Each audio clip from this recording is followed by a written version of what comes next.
Welcome to Create Before Consume. Now, here's your host, Fitz. I got here Sheldon Blake. And for everybody who does not know who Sheldon Blake is, Sheldon is quite the character. He did the Lick Tour, and you were the announcer there, or how would you say what that is? MC host. MC host. Yeah. You also hosted the Funhouse with Shaq, and you also run the Ironman. You also did, what was the other thing? You did the Mount Everest. I did base camp to Mount Everest, base camp. You also walked from like the one side of Florida to the other side of Florida. Yep. What is quite impressive. And now you have another new thing going on, and we kind of want to talk about it. And I think like we should just jump right into it, or? Yes. Okay, let's do it. Do it. I'm ready. Sorry, I just have chocolate milk in my mouth right now. Yeah, so this is actually kind of interesting because so you're drinking chocolate milk. What is the diet? Yeah, so Marquise literally just roasted me about that. I'm kind of like, I just forgot what I deemed myself when I got out of the car here. I'm like a average guy, average Joe, doing like these extraordinary things, trying to do it as like normal as possible and not very like trainy or like a professional athlete. Yeah, like not trying to, but kind of dabbling in that world, but not. That's crazy. Yeah, so like eating garbage. I had chocolate milk. I mean, today I had Subway, and then he said Jimmy John's, he wanted a sub there, and then I saw 7-Eleven, I saw chocolate milk, and I got excited, so I got a whole liter of chocolate milk. So first off, we need to explain why this even matters, because like the next thing that you're preparing for is a double Anvil ultra marathon. I hope I said that right. Triathlon. Holy moly. Yeah. So what does that mean for a regular person? Because like you're a regular person apparently, and you're just doing that casually. Can you break this down, and what is that thing? Yeah, so this is it's called a double Anvil, or another people call it as a double Ironman. So it's double the distance of a regular Ironman. So a 4.8 mile swim, a 224 mile bike ride, and a 52.4 mile run, and you have 36 hours to do it. This is crazy. So how should you even do that if you're like a regular person and you're just casually doing that? What is like your game plan for this? Because like I don't know how long you're preparing for this, but you started preparing for it. I saw some reels, so you maybe did it now for a week or so? A little more. It's I think 19 days. Today's date, I think 19 of training. I signed up 52 days before the race. Okay. And I have 30 something days left until the race now. So I have to do some kind of training for this one. All the other things I did last year, a little bit before last year, was I did a marathon, Olympic distance triathlon, half Ironman, did Mount Everest Base Camp, and then I walked across the state of Florida. I did all those things, no training at all, zero. Like I just bought shoes, showed up, bought a bike, showed up to the triathlon. So my whole motto is show up and see what happens, and you're more ready than you think you are. So a lot of people talk themselves out of things, and they like, I'm not ready for it. And then there's this idiot named Sheldon who keeps showing up to these things with brand new stuff, no idea what he's doing. But this race, I pretty much quit everything, and I devoted the 52 days, give or take, to getting ready for this race. Most people train 5 to 7 years, and I'm trying to pull it off in 52 days. Yeah, that's kind of crazy because like I saw you do a lot now. Like you're working out every morning. It seems like you're hitting the pool. You're hitting like the biohacking thing. Can you break down what you're doing right now? What is the game plan for you? How do you train? Yeah, so I'm very much trying to get bike. I'm trying to get run. I'm trying to get swim, dabble a little bit in the gym. I just got a rock climbing membership. That's pretty cool. I feel it like I've never really felt so much in my, what are these called? Tendons, I guess. I have no idea. I'm not fit.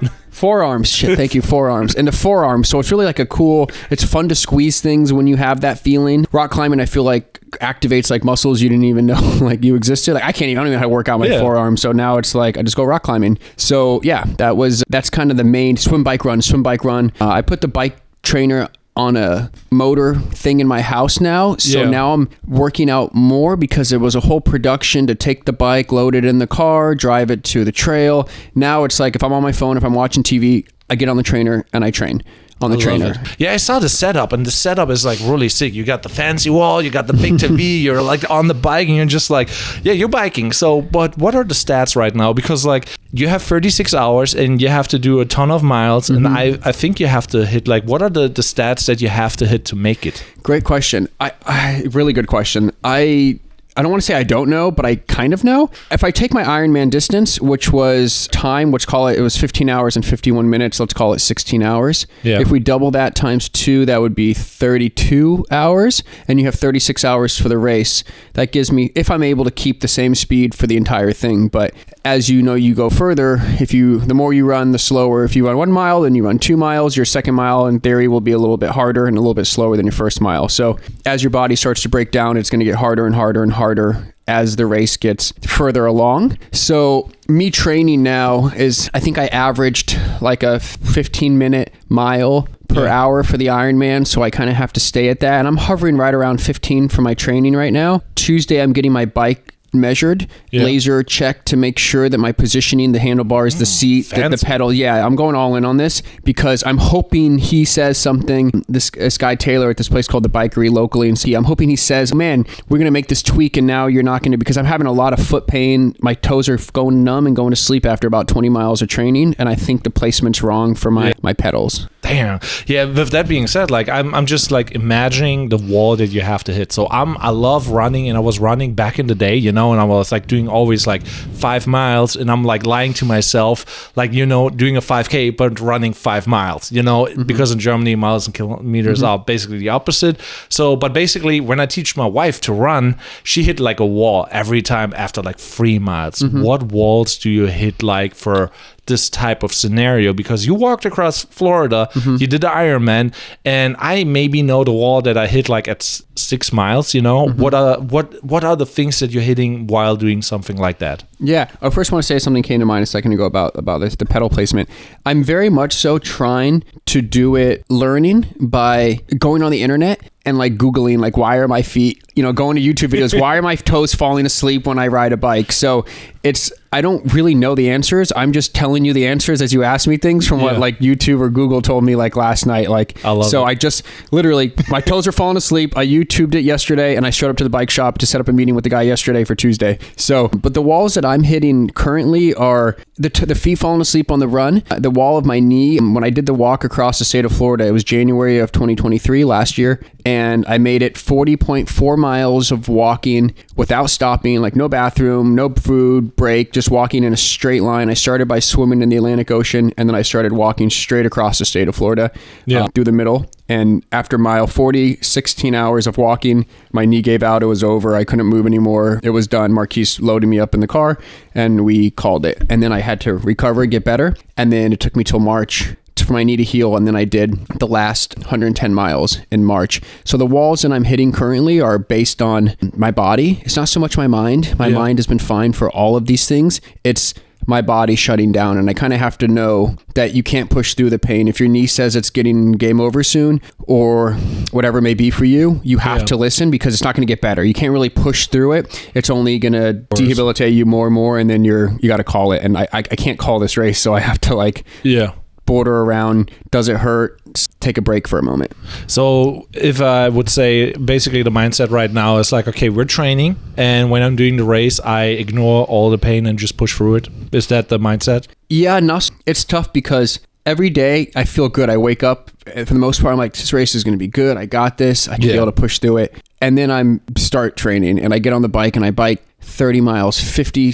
The other day I did 56 miles on the bike, which is a half Ironman distance, and then I'm like, I'm in pain. My lower back, my knee's killing me. How am I going to do 400? How am I going to do the 4 times this amount after swimming 4.8 miles and before running 2 marathons? Only 18 people are going to attempt this race. I think the number is 18, give or take, maybe 18, 19 people, February 23rd in Claremont, Florida. So it's so ludicrous. Like, the people in the industry, most people love this half Ironman distance, and then they do the full Ironman. They do it once, they go, okay, that was fun, check the box, never again, and they go right back to half Ironman. So this is just so bonkers. They call it the soul crushing race. It just destroys you. Okay, that leads now to like why you're doing this. Like, there must be a reason, because like, first off, you come out of, I would call it the showbiz in a way, and now you're doing all this fitness stuff, the Ironman and the Mount Everest and the walking, and now like that Anvil. I'm like, holy moly, what is the motivation behind it? Yeah, it's a good question. The reason why I started doing this whole thing was how it all started was there was a little dance contest that they had for a little 5K 3-mile race in St. Pete Beach. And they had like at the awards ceremony, everybody dancing, and whoever won the dance contest got free entry for life for the race going forward. And this was in 2020. And then pandemic hit, the race wasn't 2021, then 2022. It was 48 hours before this race. So January of 2022, I think. Yeah. I was like, oh my gosh, I won this race. So if you would have told me a day before that I would have signed up and tried to do a marathon, I would have said, you can't pay me enough money. You're absolutely crazy. Yeah. So I signed up for the race. I tried to go do a marathon without training, and I tried to run a marathon. I only made it a little like under half a marathon, like 13 miles, and my left knee gave out and it was done. I couldn't do it. So yeah. I was like super depressed. I wasn't suicidal, but I felt like a failure. I was like, this is horrible. I don't want to quote live right now. This is bad, you know? Yeah. Like I failed. Like, why can't I do this? So I found the closest race after that. It was 2 weeks later in Celebration, Florida, and it was a full marathon. And I signed up for that one. I think that was January 31st. And my legs were all bandaged up, and I thought this would be it. I'd be done. I'm going to do this race. And I was able to pull it off in 5 hours and 58 minutes running a marathon. Yeah.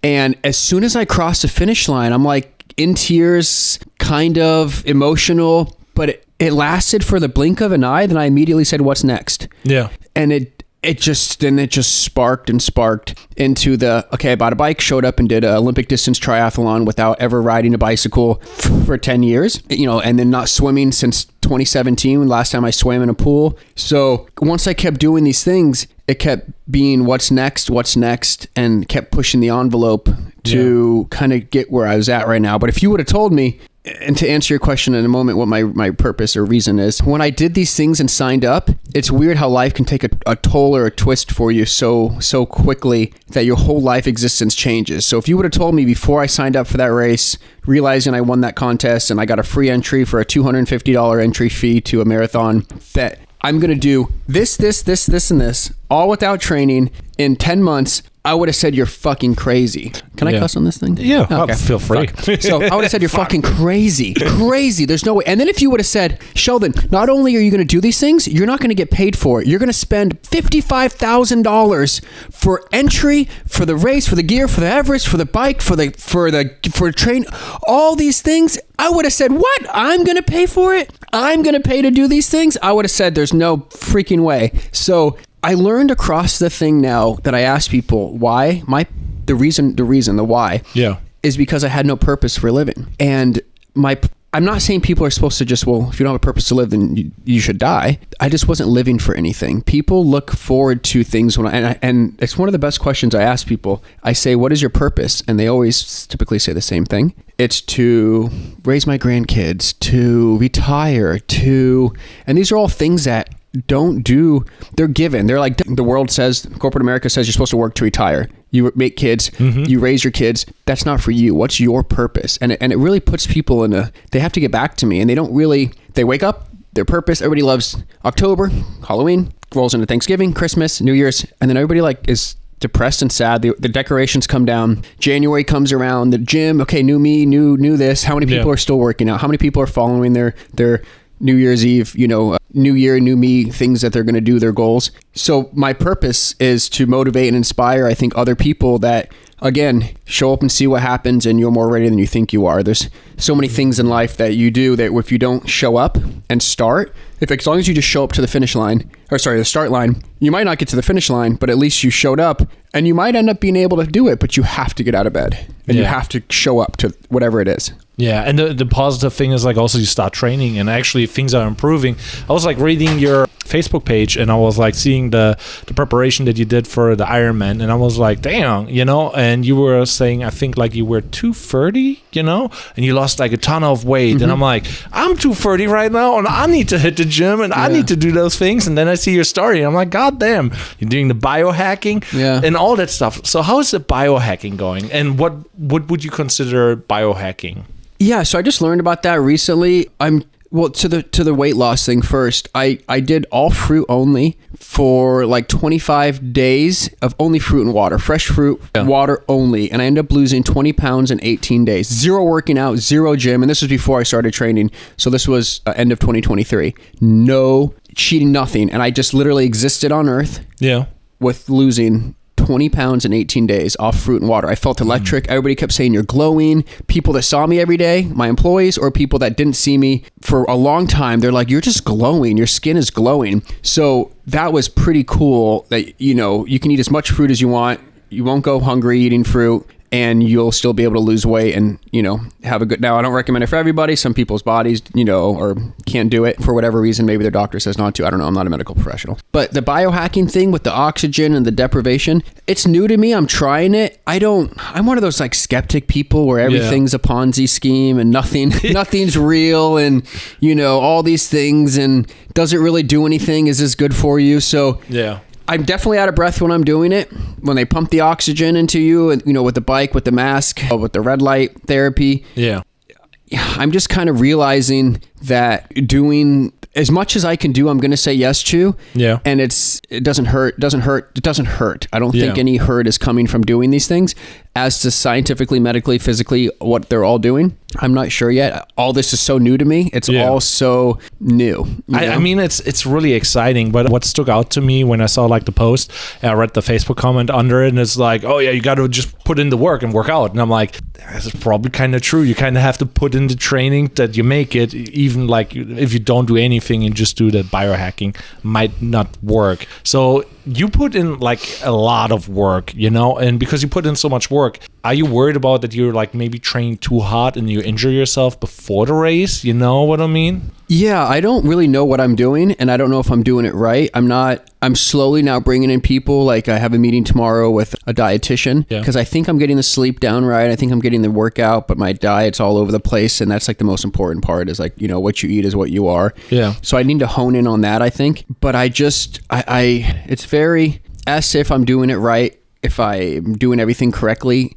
I don't really know, but for me, it's kind of working. What I can say works for me, for sure, hands down, is accountability with other people. And I know that the crazy workouts I've been doing, like I did a 2.5 mile swim the other day. I was 3.5 hours in the pool. Didn't get out of the pool. I smelled like chlorine for 4 days after. Like my cologne was chlorine, you know? Yeah. And the thing that I've learned is when I know somebody's waiting for me, I will not hit the snooze button. I will not oversleep. If I know somebody's coming, then I will for sure be there and I'll like... It's like the brain is like, that's like a biohack or, you know, like whatever that is where you'll magically snooze if nobody's waiting for you. But if you know you have like 3 or 4 people that are going to be waiting at the pool for me to get in at 5:30 in the morning, and I'm the one that set it up and they're coming to motivate me to get me across the finish line, and they have to work at 8 o'clock in the morning. And these people have never seen 5:30 in the morning, let alone 50 degrees out and got underwater and swam alongside of you in the lanes. So accountability and posting it online, because if I post online, I'm at the club, I'm out at 2:30 in the morning and I make it to my bed at 3 and I have to be in the water at 5:30. That's 90 minutes of sleep. Nice. Doesn't matter what I do that night before. Yeah. I should be smarter and not do those things the night before. Yeah. But I need to be underwater at 5:31 in the morning or I'm a liar. And I didn't, and it's not true. I wasted their time last night by watching the stupid story about me going, I'm still going to be there tomorrow. I mean, like, social accountability is like really a nice tool to basically hack your accountability. But how would you describe yourself? Like, let's say if you would not do that, what are your weaknesses? If you would like be like really honest and like, okay, I struggle with XYZ, because like you kind of have to figure that out when you're like on the run, because there might be people, they might show up, but you will be kind of alone, I feel like. Or what is your weaknesses in regards to that and how you deal with that? Yeah, it's a good question. It just made me think of something. When I did the walk, everybody says, did you do it for a charity? What charity are you going to do it for? And I watched the Iron Cowboy documentary. Have you seen it? I have not. He does 50 triathlons and 50 Ironmans in 50 days in 50 states. Yeah. Crazy bonkers thing. And I just watched it, and when he did it, he just didn't raise a lot of money. And it was like really depressing for him and his team. And you could see it and feel it in the video and the documentary. Yeah. And that really hit me along with, well, two parts. If I do and I post, I'm walking across the state of Florida and I raise $87. Yeah. I'm going to look like a loser. I'm going to feel bad. I'm going to say, dude, only you made all that posts of here's my GoFundMe to raise for this charity, for this organization, for this program, this feeding the less fortunate, whatever it may be. I raised $221 or something. I'm going to feel like nobody gives a shit, rather than it's like kind of like when you hide your likes on Instagram so nobody can see how many people, nobody knows if I actually have people that care or nobody doesn't. It says something in others, So that's one. The other part is accountability for that. So I wanted to do those things. Like you said, this was a great question you asked. I wanted to finish that walk, and I was going to finish that walk for me and only me. There was, if I had a sponsor or had a charity, I had to answer to them. If I had a sponsor, I had to let them down. I wanted to prove to myself that I could have quit at any time, and whatever the fuck miles I did, it didn't matter. It was more than any other fucking person has done. I didn't see that whole time across the whole state of Florida. It was like 69 hours and 8 minutes total walking time. Yeah. I didn't see, it was cars and cows. Marquise and I had a song. It was like cars and cows and cars and cows and cars and cows and cars and cows and cars and it was over and over again. There was no people. Did you saw any gators? We saw gators, lots of gators, snakes, dead ant, freaking those bobcat things. But there was no point at all where I saw people biking, running, swimming, high five, good workout. It was Marquise either with the drone above, he would drive ahead, he would drive behind, he'd be sniping me with the camera from the bushes. So I really had very little interaction. He was my aide for the entire time. So he brought me food, he brought me water. He would change socks in the back of the SUV on the side of the highway, and then I would keep going. So that was so important to me to know that I could have quit at any time. I would have impressed myself. I would have impressed anybody. But my weakness was my weakness that I overcame / no, I didn't have / do I have, was that I needed to do that for me and only me. The weakness now that I have in the struggling is, as I'm doing these things, I'm making justifications that I can take it easier today because I went so hard. I went so hard earlier in the week or last week, but it doesn't matter what I did last week or 2 days ago. It matters what I do every single day. Do I getting some kind of a workout in? Am I getting some kind of a sleep in? Am I eating better today than I did yesterday? Today, Marquise came in, I ate food, I picked him up at the airport, and I got chocolate milk and I got a sandwich. So now what do I have to do? I have to now starve harder, do more, do better tomorrow and the next day. On Wednesday, I'm going to Woodstock Fruit Festival in Miami. So wait a minute. Yeah. Why is it Woodstock Food Festival? Now I'm imagining like a bunch of like smoking weed and just like... It said on the thing, no drug. It said on the thing, they just made me sign a waiver. It said no drugs, no holistic, no weed, no mushrooms, nothing. They kick you out. They can drug test. It said they can drug test you, I think, or run a back. I don't know. It was a whole thing I had to sign. But I'm like, I feel like these people are all about this. This is a new world for me. Like that whole thing is very woo-woo, you know? That whole thing is not me, but maybe I go there and I come back and I'm woo-woo with the delulu of the spiritual stuff and all that. So I'm trying everything. I'm literally, somebody says, come go do this training biohack, I'm doing it. Somebody says, come do this breath thing, try it this way, I'm doing it. I'm saying yes to every single thing. Every nutritionist that wants to talk to me, I just got a text before I came here from another nutritionist asking if we can sit down tomorrow. I'm going to talk to multiple because one might work for a certain clientele demographic that they have, it might not work for me. Yeah. So I'm kind of taking a whole bunch of different people's opinions and making something that works for me. Yeah, so I basically hear now, like, I'm working out every day, but what is with rest? Don't you have to, like, build up? And usually what my advice is, or hear it, is like, okay, you work out, then you recover, and in the recovery you grow. I don't know, do you need to grow, or do you just need to get used to it? What is like the whole strategy behind it? Or you just work out every day and you just don't care? That's a really good question. My strategy is I don't think I'm going to grow any muscle in time between now and the race, based on tapering off, based on this Woodstock Fruit Festival. I'm not going to be able to bike at it, but I think I can run and swim. Well, let's talk again. Let's talk February 1st. It's January 24th to January 31st. Let's see how much I actually run and swim at this thing. Maybe I just la land, do yoga, stare at plants, and eat fruit and smell incense, and then I'm like, I didn't do anything. Saying and doing are two different things, So now I have a question though, actually, because like you're going to that Woodstock shenanigans, and it's like there might be like it is no drugs and no anything. Is there any like testing before the race? Like because people could be like I don't know, under the influence. They pull you in, I guess, after the race, as soon as you're done after the race, into a tent, and they do a dope they do the the whole blood work. They pull your thing and they test it to, they send it off to, I think it's the UCLA or one of those medical facility labs to make sure there's no, but they test you for this race because obviously it's so hard. People would just do drugs to do that. I had to sign a waiver that I could be. Damn. Okay. But yeah, so it's exciting, I think. It's exciting. Yeah. I'm just like doing this, like, what is your, like, I don't know, like usually when I'm a videographer, you know, and sometimes you have we have a videographer here too, you know, who's the videographer? Marquise. So you kind of film the whole journey and everything. So where can people follow you? How do you promote this? And what is your, like, you know, you capture the story. Do you plan, what's the game plan content wise? Because on Create Before Consume, we're all about content a little bit. Yeah, it's a good question. Marquise and I are going to clean up this next few days, like the trailer for the walk documentary. I want to get that posted in the next like week or two, get it out there before the race for the trailer for the walk. He did an absolutely incredible job showcasing from the low moments to high moments, and then rolling into this, filming this week, some training stuff with him, having some fun. And then the actual big race. Because after this, it's kind of like, what's next? You know? So I'm like all in on this race, and hopefully an online, a Netflix Prime, Hulu, one of those key players, Discovery, maybe we'll pick it up for something. If not, maybe one of the smaller key players will pick it up for something. If not, then maybe it ends up on YouTube and somebody sees it and it motivates them. If not, then I think I'll use it for an intro for me for when maybe, you know, if I do stand-up comedy. He tried to do this thing, it didn't work, so hopefully he's funny. If not, then he's going to go apply for a job someplace. Well, that is also like kind of interesting because like obviously having a job is kind of important. And, you know, what did you do beforehand? Because like it sounds like, you know, you did the tour thing and everything. And right now you're only doing sports things. So like what is like... Yeah, what is Sheldon doing? This is all that I'm doing.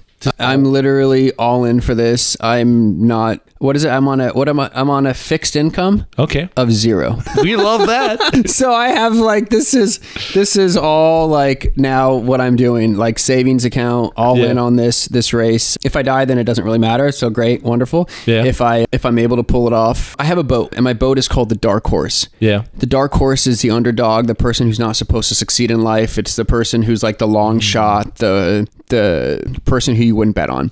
Yeah. So I'm all about like the underdog story and doing that. I would like to, if I can pull this off, I think I can get into coaching. Yeah. Maybe my niche is overweight men that need help. Yeah. With that / ladies, I think I have the finesse of being kind of Rico funny occasionally, and can at least get a phone number from a girl. Yeah. And I maybe could help with that. That might be something. I'm just really all in, focusing on this. And then when this is done, I wake up, I think I can do it. And then I blink and I say, I don't think I can do it. You know, I'm not qualified. Yeah. Imposter syndrome, you know. I like that because like I would like to do some sports betting now on you. It's like, will Blake do it? I don't know what the over under is. Yeah, I don't know what the line is. I talked to people, and when I did when I did the walk and I broke down, call it a fail. A lot of people say you didn't fail, but I failed on that attempt. And the whole time, you can do it, we got you. And as soon as I failed, they're like, we knew you couldn't make it. I said, oh, really? You knew I couldn't make it? And yeah, it's just too much. You're not qualified.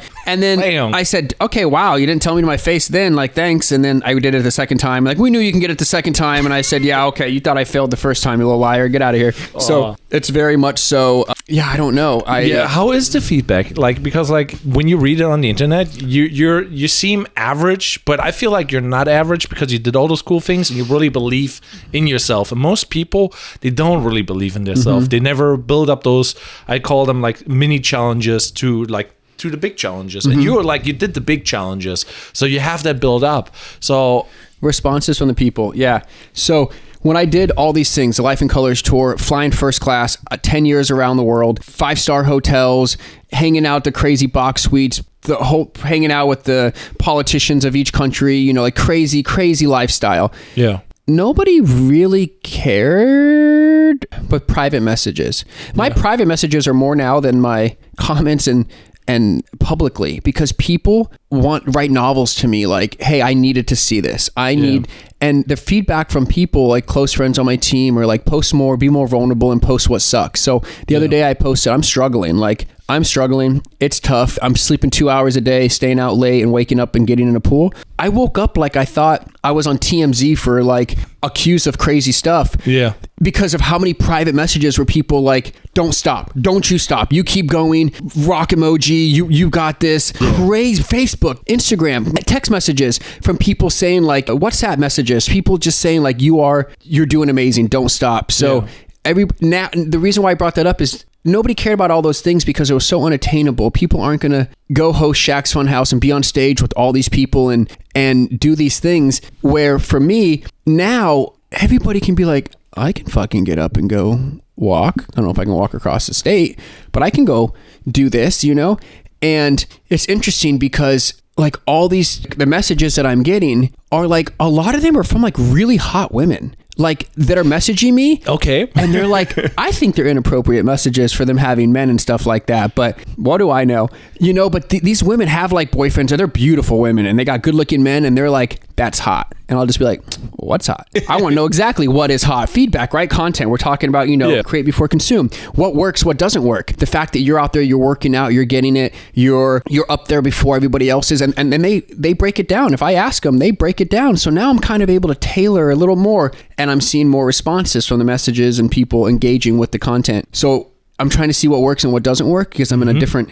I'm going from the stage to the streets now. Instead of the streets to the stage, I'm going from the stage to the streets, Yeah.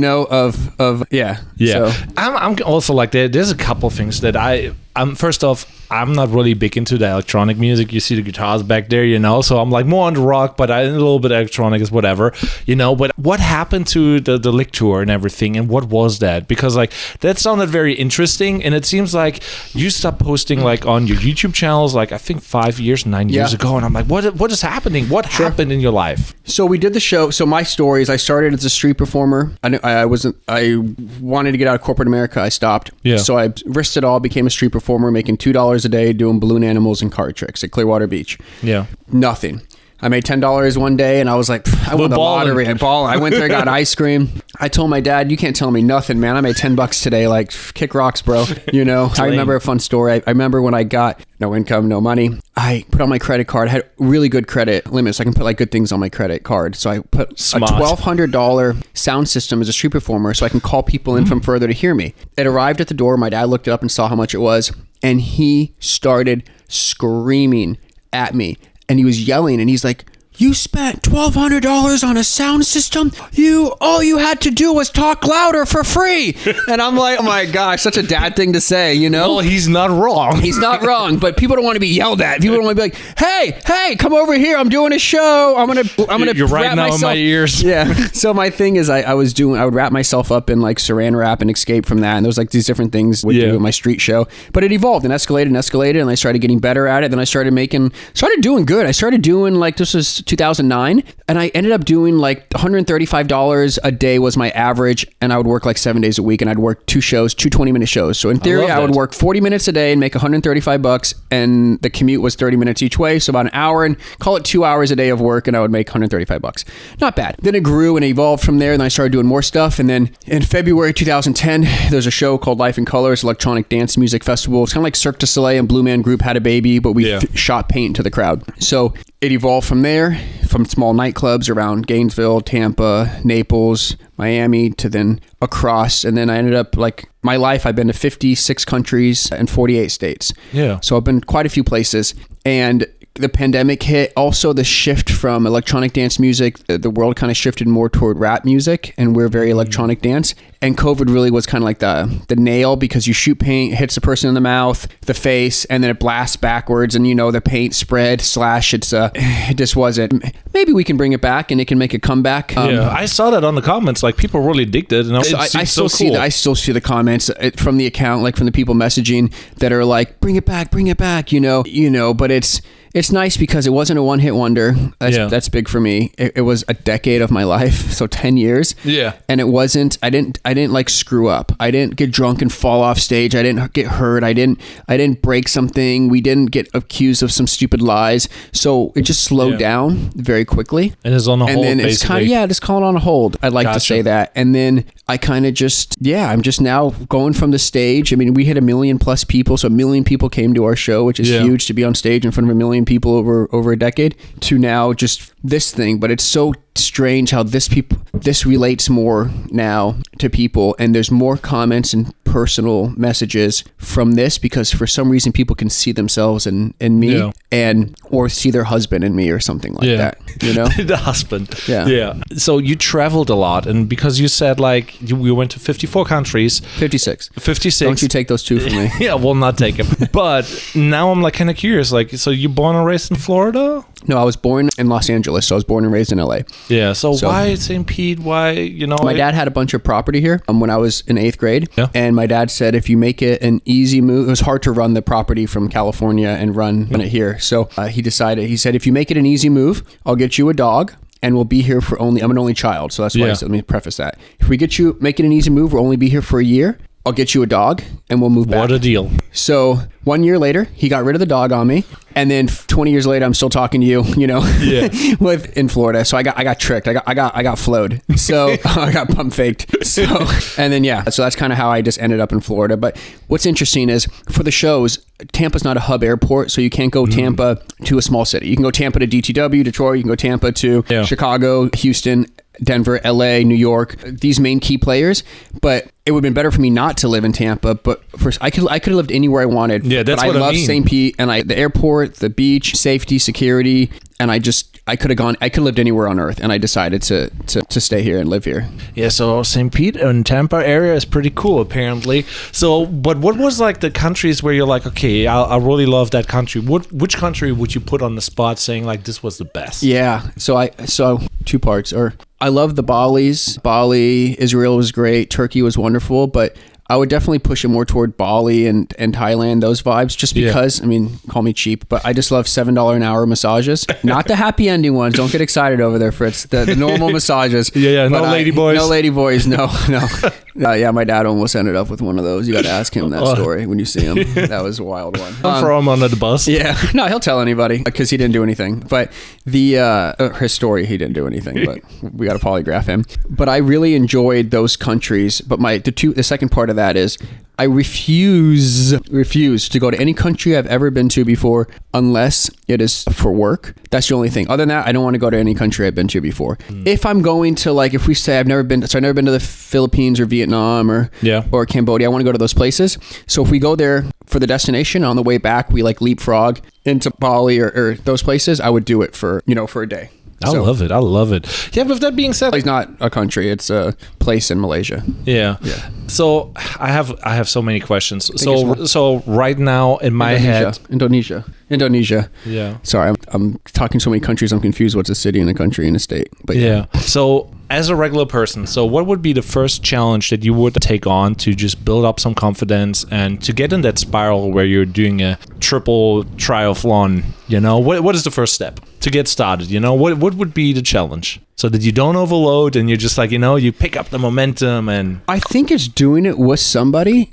You know, like the other day with a friend of mine, the longest she's ever ran is 4 miles. And the conversation went like this. I was like, she's like, hey, do you want to go to the fruit market to get fresh fruit? And I said, no. Do you want to go for a run? She goes, no. She's like, do you want to go for a run while I go for a bike next to you? And I said, no. I said, we're going for a run. I'll be at your house. What's your address? And she's like, okay, but I'm only going to run a mile. Okay, fine. I don't care. Of course, I know that's not what's going to happen. I'm going to push her past that. So I showed up at her house and I said, we're going to run. You don't know how far we're going to start running. And then I'm like, you're going to run a half a marathon right now. It was last Monday, ran 13.1 miles. If I would have told her that morning or before, you're going to run, and she pretty much ran. It was like a 12 something minute mile or something along those lines. I think 13. But if you're going to run that, she never under any circumstance was going to do that or ever maybe in her entire life. Now she's texting me like, when's the next run? When's the next thing? Go. You know, but it took doing that crazy first time thing to do that. So I think the thing that takes the step is grabbing somebody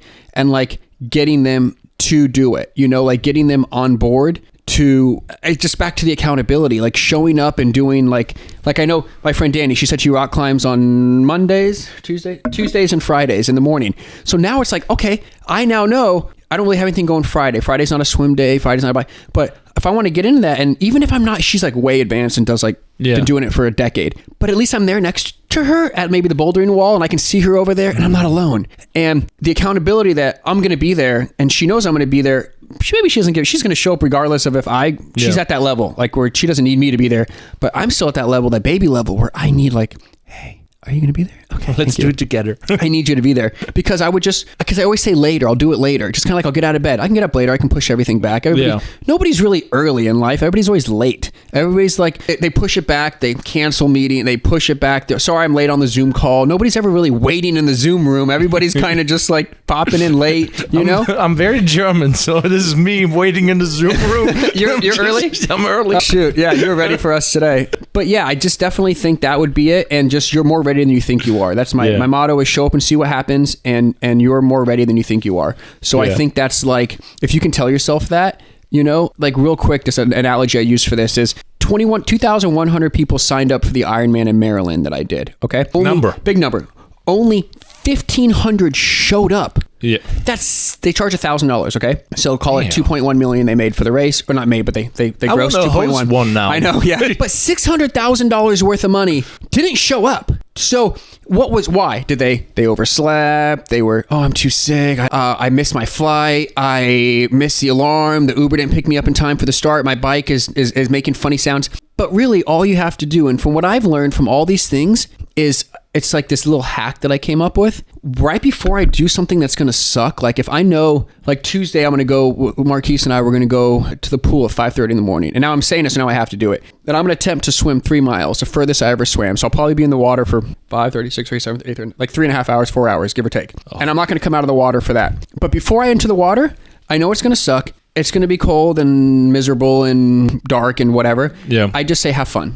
Okay. Before my foot enters the water, before my foot touches the bike, before my foot sits to start on my watch to start a run, it's have fun. And if for some reason that stupid 2 words that just silly have fun, I smile and it changes the game for me. You kind of trick yourself. I see. Everything's a game. The other day I did a 56-mile bike ride. Yeah. And at mile 30, I realized I didn't touch the ground once. Not once. I just was pedaling. I go, holy shit. I'm going to play a game called The Floor is Lava. So if you look at my map, my route tracker that did it, when the light's red. Talk about that then too, because you got 2 watches. What's going on? You got the drip going, like double watching. So the whole reason I look like one of those silly people. The reason why I have 2 fitness watches is I double the miles. Double the miles. No, that's a good question. Nobody ever said that. Is all this? I've been doing it for well over I think a year now about. But the whole thing was that it's like a house arrest bracelet, a prison bracelet, a house arrest. You know, when you get arrested and you get put in your house, where one always had to be on my wrist the entire time to track me if I had to be audited that I was in fact the first person on earth to have ever done all these things in 10 months without training for them. So when I wore these while not training. I didn't wear these to track my data. I wore these to track my heart rate. Is like my heart rate didn't go above 55, 60 beats per minute unless I was running across the street to get to Chick-fil-A before they closed or I was having sex.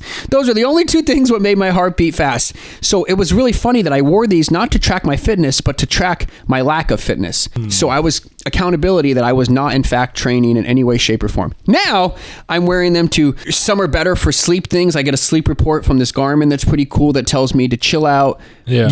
Don't move. Today's a rest day. You literally are going to die. Don't move is a Garmin. And the Apple's, I like the Apple because I'm connected to my phone and I'm connected to accountability with friends competing with the challenges on the Apple Watch. So now I have a question. Which watch is better? Is Garmin better or is Apple better? Oof. Well, since I've had both now for the year, they're like the newest models that came out.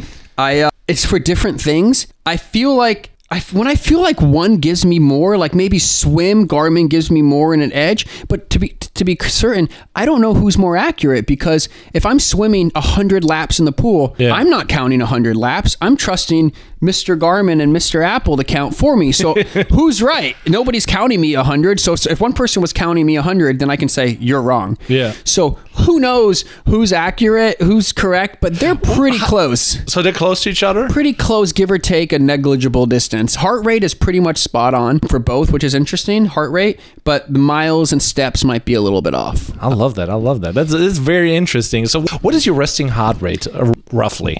I don't even know. See, that's much I don't know. I think like 56 or something sounds about right.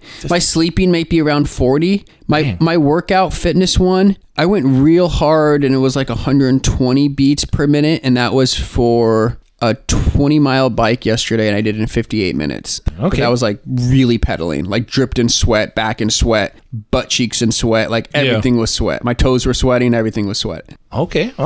So how would you like rate your fitness data right now? Like, what is like your current mile that you run? Like, how fast can you run a mile, and how fast can you swim, and how fast can you bike? So that we see like where you're standing right now after 2 weeks, 3 weeks training, whatever it was. I don't know. I'm really not tracking. I can tell you what I see. The bike, for some reason, hopefully this guy can get me above my average, but I just keep seeing 15.1 miles. No matter what I'm doing, no matter what day of the week, it just becomes a 15 mile per hour is what I can bike right now. Yeah. Win, no win, it just averages out to like 15 and some change. My run that I just did the other day, I did a 5K, and the mile 3 of the 5K, I ran a 7 minute and 41 second mile. Okay. So that was the third mile of a 5K. And that's like, I think the fastest mile I've ran maybe ever in my life.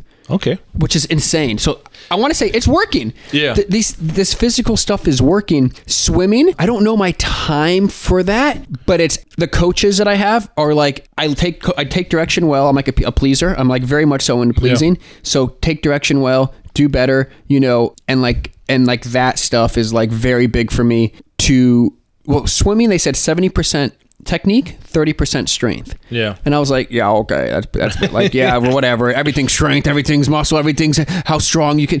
And then I'm sitting there and I'm like, so I found out, fun fact, you guys can take note. Swimming, like a lot of professional swimmers, like long distance or triathletes, they don't even use their legs because they got to save their legs for the run and the bike. Oh. So I'm now swimming without my legs. I'm doing freestyle, and it takes me 16 strokes to get from one side of a 25-yard pool to the other side. And it's crazy because... So you're counting the strokes. Strokes to get across the pool, and you always want to try to do one less to glide and be more efficient. Reach further and pull. Reach and pull.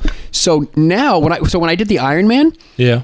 I did like doggy paddle. Doggy paddle and breaststroke. And people hated me because I'm tall. I'm 6'3". My arms spread. I was slapping people. I was like, but then again, I'm like, if you're going to, because I was like last place for everything. Last place for the swim, last place for the bike. I was like last place for the Ironman. But what's interesting is, fun side note, nobody ever asks you your time. Only people that are like in the industry, people are like, oh, Sheldon's an Ironman. Yeah. But nobody ever asked me my time. And I'll tell you something real quick.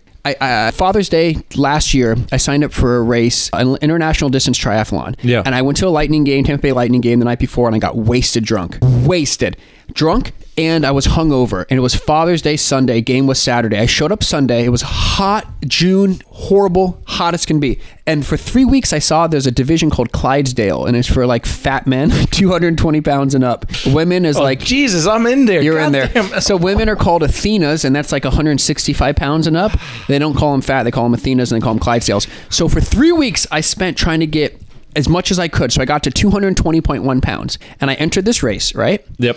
And I want you to guess, so what place I got for the race? Father's Day, Fort DeSoto, what place do you think I got for the Clydesdales? So you said you wore everything last. So I should assume you're somewhere last, but you're probably in the middle. Okay, so what place do you think I got? How many people? Well, just what place do you think I got? Yeah. Okay, now I have to see 1 or 3 because like there's no other place than 1, 2, 3. Oh, no, like do you think I got 40th, 30th, whatever it may be? How do you think I did? Like, I think you were in the middle, whatever that means. Okay, so I ended up getting second place. Damn. They put me on the podium. I got a medal. I got second place. It's a big second place medal. The internet was like, you got second place? That on a drunk and hungover on a triathlon? You've only done 3 in your life? And so guess how many people entered? 3. 2. But nobody's asked me that. Nobody's ever asked me. So that's like, we can talk about that, but nobody ever asks the biggest question that they just go, oh my God, he got second place. That's crazy. Now I know why you didn't answer. But those kind of things are, people just don't ask the time. So I always kind of just get, so back to the swimming thing, when I did the freestyle or the Ironman, I was doing the most inefficient, like I'll give you an example you asked about times. When I swam the way I did for the Ironman, It took me 33 seconds to get across a pool last Tuesday. Yeah. I did it the way I got learned from the coaches now. Yeah. And I'm at 21 seconds. Damn. And that's for 25 yards. So in theory, when I do the swim on February, I should be like an hour or two faster than what I think that I could do. Yeah, but going back to like the numbers, because you said like you did the 3 miles, and it was like 4 hours or 3 hours in the water, and I'm like, you have to swim way more. Yeah, so I only did 2.5 miles. I only did 2.5 is the longest I ever swam last Tuesday. Yeah. And I need to pull off 5. And at 2.5 miles, I wanted to off myself. Yeah. I'm like, get me out of here. This is horrible. How can I do 100%? My arms were on fire. I couldn't even lift I couldn't lift my shoulders or arms above my head. Yeah. It was horrible. Damn. Yeah, so how does that work actually? Is there like a course, a parkour that is set up that is like, okay, this is the exact distance so that you go from A to B, and with the biking, same thing? Or is there like a route, or you can do it however you want? What do you mean by that exactly? So let's say, okay, I want to just ride the bike for like an hour, and then I'll swim for an hour, and then I'll run for an hour. So it's a 4.8 mile swim. Yeah, you go out in the water, you go out and back, 12 laps, out and back, out and back, out and back. When you do a loop, it's on a tracker. They put like a tracker anklet monitor on your ankle, and it tracks like your thing. And there's people that spot, and when you come back on the 12, they count you on the way out. So this one is like I think 12 laps around the. So the swim is in Lake Louisa, I think it's called, in Claremont, Florida. Okay. And it's like alligator infested waters. There's all these alligator signs, and then it's like Coca-Cola, the color. So it's pitch black water, Coca-Cola colored, and you can't see if you touch your nose with your hand. You can't see your hand at the end of your nose. That's how dark it is. I'm not a fan of dark, murky water. Yeah, I don't like it either at all. I'm petrified. So this is like a huge fear to not be last. I guess in all the previous years of the race, the people they just see on the watching the alligator eyes just sitting there. It's like right at dark. So it starts at dark at like 7 in the morning when the sun's not up yet. And everybody, or whatever, how many people enter the water. Yeah. But yeah. Dang. And with the biking, is it like hill? Is it flat? What is the situation there? The bike is flat. It's a 6 mile course, but it goes around the thing. And I guess there's 2 hills. Gotcha. In it, but it circles around the village. Yeah. The Anvil village. And then the run is like a mile loop around it, and you have to do like 52 loops around the village. Yeah. So it's in a state park, which makes it's better. You can't really there's a thing in like biking called aero, when you get low in the bike and you get aerodynamic. You can't really get aerodynamic, unfortunately, in this race. Yeah, I was like, because it's so many, and you do a U-turn and then the course, so you can, but it's not like a true get out there and bike 100 miles. Yeah. The positive is your team, your crew, your support people that are in the village are ringing bells, playing music, yelling for you, handing you your gear. You don't have to carry your water with you, because when you go past, they'll hand you the water. So it's very, Damn, okay. So I'm assuming, because like that's like nearly David Goggins territory. Do you have any like, inspirations like David Goggins or anybody like that? People keep mentioning me. I'm like a knockoff poor man's. I've never read his book. I bought his book, never read it. And it's good? Yeah, I love it. I haven't read it yet. I just started following him on Instagram. I think I've seen a couple things. His wife or somebody posted something cool of him showing he really does do these things. But I don't really, the inspiration of the Ironman when I was a teenager, like, I don't know, whatever age it was, I saw this Ironman magazine. I thought that was cool, and I never thought that would be a thing. And then when I started asking myself that question after the marathon, what's next, it clicked. I was like, my God, that's the Ironman magazine. That's pretty cool. Because after these things, I don't know what's next. Where do I go? What do I do from here? Have I done it now? Can I now go out there and coach or speak and motivate and inspire people? Is somebody willing to pay? Is some overweight, successful businessman who's got no game willing to say, Sheldon, I'll pay you $10, $20, $15, $25,000 for a month and just change my life? Like, I live at their house, stay here, and they're up when I'm up. We're in the water, we're doing these things. We have the great nutritionist for stuff that works for them, and their just whole life is completely changed. Yeah. Like mine has. Like, this has been my life now since January of 2022. Yeah. Has been like these events, not training, because I would just show up for the event. So it was a lot of lulls, like downtime, because it would be event, nothing, live my life, have fun. And then 2 months later, event. Now it's like training, all hands on deck. Yeah. I feel like on the one side, because this will never end. Like, this is like one of those astronaut things, you know, you become an astronaut, you made it into the space, you come back and you will be depressed for the rest of your life because you did the greatest thing that you could ever do.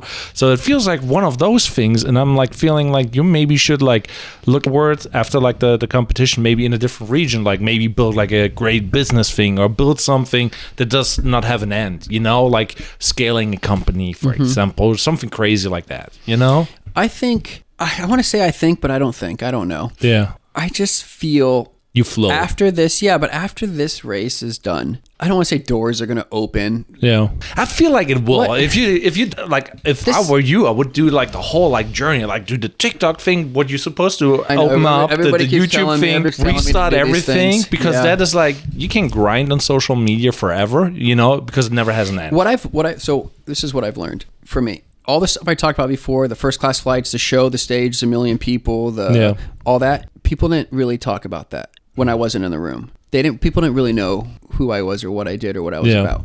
Now, I don't have to tell my story, you know, so there's a part of me that does it for the challenge, to see what I'm capable of. And then there's the other part, just because it's cool. Why do we post on social media? Why do we create this content? Why do we take the time to move the caption around in a different spot? Yeah, all that to not block this, so I can look the best, so I can be the coolest, so I can show that cool light, to show that. Oh, like if you're posting your studio here, you're not going to put a caption over your multi-$1,000 camera. You're going to move it out of the way because you want me to see that multi-$1,000 camera, because you want me to see how cool you are, how successful you are. Flexing. You know? So if you have cheap equipment, you're going to put tape on it, you know, to hide the logo. So oh shit. when I enter the room now, it just feels different, and it encourages people, and it lights that spark. So as it is cool, it is inspiring, and people really are now joining me. People I just met, people I've known for a while, are getting up and coming on that workout. People are joining me for that bike. They're buying a bike to just pedal with me. It's just insane, just in the past like 18, 19 days, how many people have shown up to do these workouts and these training things with me. Yeah. Do you have any handicaps right now? Like where you would say, okay, like my knee is bothering me, my hip or whatever? Yeah, I would say definitely the left knee is what starts to keep sneaking up on me again. Okay. When I get going long distance, I think I don't have much time in the race, but if I can, when it starts to, if I can lay down horizontal and ice it, stretch it, chill, wait for it to calm down. But again, I don't there's a reason why only 18 people, I guess, are attempting this race. Yeah. You know, and not 2,100 people like the Ironman, you know? Yeah. You know, it's 5 show up. Yeah, 5 show up. You know? It's you and Goggins. Yeah. You can say I'm the budget version. Yeah. The knockoff version. When I was on stage, good guy, really good performer friend, Steve Aoki.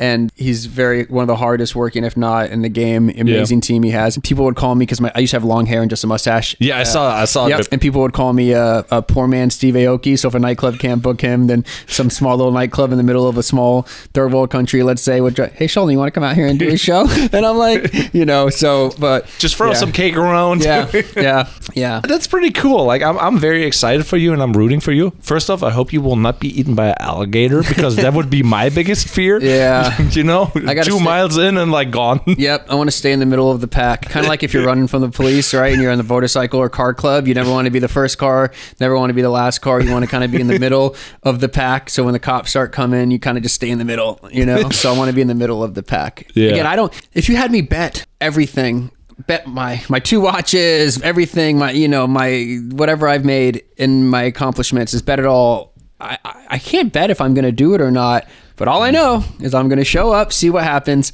and that's all I think, because it's just so ludicrous and far-fetched that if my body's not right, my mind can't push me past the finish line. Yeah. You know? I mean, that is very motivating words that you're saying, like just showing up, just doing it, and anybody can do it.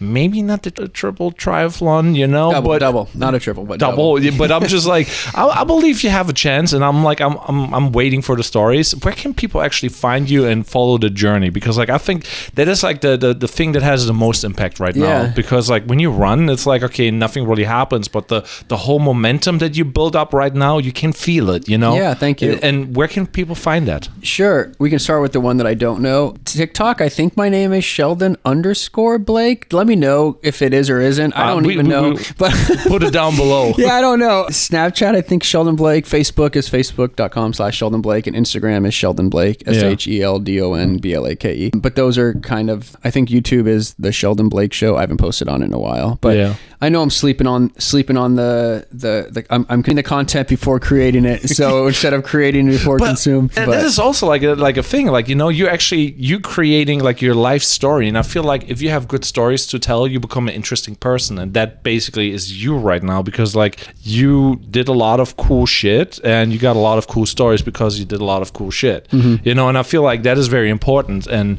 if you wouldn't, you know, do the cool shit, you wouldn't have anything to tell anyway. So yeah, I'm really blessed that my story, you know, the saying, you know, I forget more than I remember of the things that I've done, you know, but now it's very different. I'm kind of dabbling into that. I don't want to say average Joe, but that lifestyle of not crazy, lavish, wild things. Yeah. More so down, humble, get up, suck. Yeah. Wake up early, go run, go bike, go swim, you know, and do those things that are just not glamorous or luxurious, you know. Yeah. But now I want to kind of go back to like, actually, like, you're not really, you know, on the phone. Like, what are the things that you do? Are you like a, you know, I spend a lot of time on social media and I should not do that, and I should be more editing and do the work, but I also need to see what works, what doesn't work, so that my clients get what, you know, works.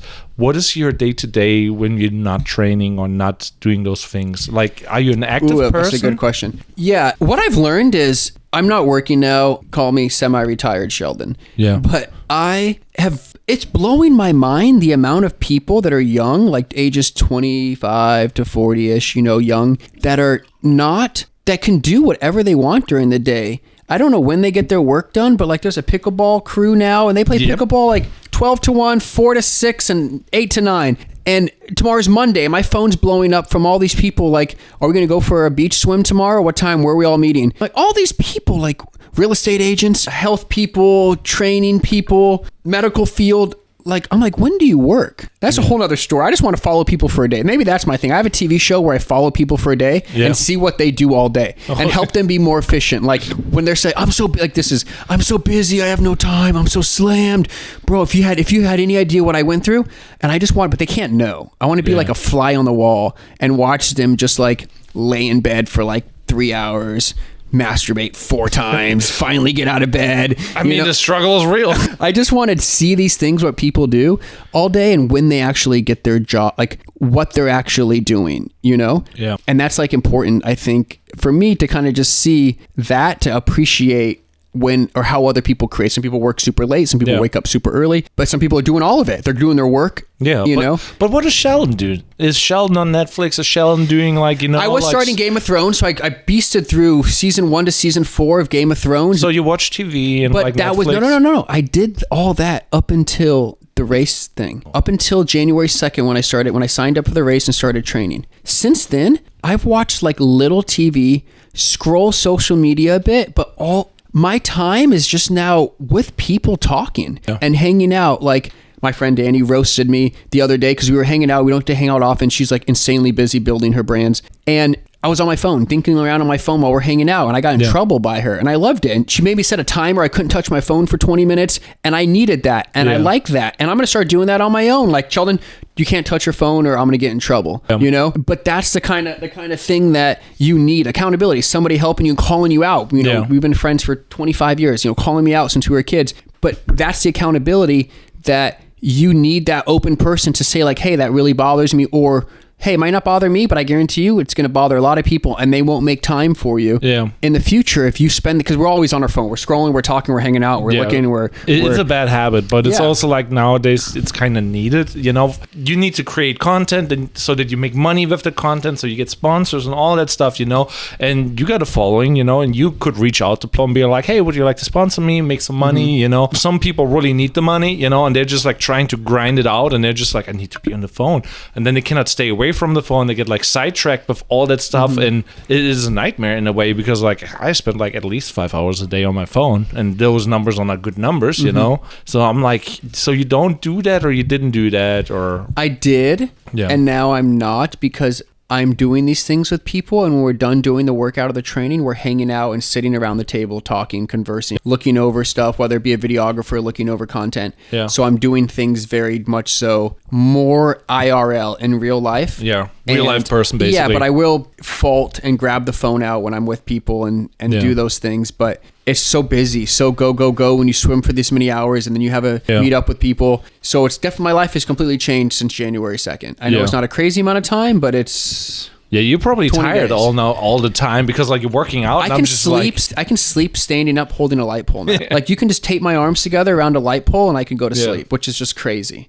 Because I'm burning like 3,000 minimum 3,000 calories a day. Yeah. Minimum. Closing all my fitness rings like 10 times over, so it's very interesting. Yeah. I love it. Like, I wish you the best for the race, and I'm very excited about it. Yeah, with that being said, you have any other projects that you want to hype up or hype up or... Yeah, I don't know what's next. No idea. I know whatever it is, I'll show up and see what happens, but I just really am trying to... This will be the big test, and if I can't finish it, then I'll have to try again at the next time. I won't quit until I do it, but I'm excited for these challenges. Something always pops up next when I think it's done or it's over. There's always something else, and everybody's really enjoying the journey. Yeah, I love it. You always have to document the journey because there's like the story to tell.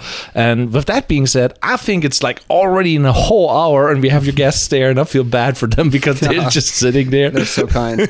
But yeah, with that being said, I hope you follow Sheldon Blake and you check him out on Instagram, TikTok, wherever he is. I think Facebook is your most Facebook is good. Yeah, Facebook and Instagram. I feel like once TikTok came out, I feel like all the viewer count. I mean, if you look at my stuff, it was like 15,000 likes, 600, 800 comments. Weird numbers. Crazy numbers. And all my things are real. Like, it's not crazy amount, 24,000 people on Instagram, but whatever it is, I should have gotten TikTok. Am I late to the game? Who knows? Are people late to Bitcoin? Who knows? It depends who you ask. So I just want to, even if I do it for myself or one or two people are inspired by it, I just tell myself it was worth it. Because if you can change, a life or two, then you've changed a life or two. Yeah, 100%. Yeah, with that being said, I would say, thank you for watching Create Before Consume. This is Sheldon Blake. Got to check him out and follow him everywhere. Thanks so much, Rich. It was a pleasure to be my first podcast. Super appreciate you. Cheers, brother. Thank you. Dang, we did it.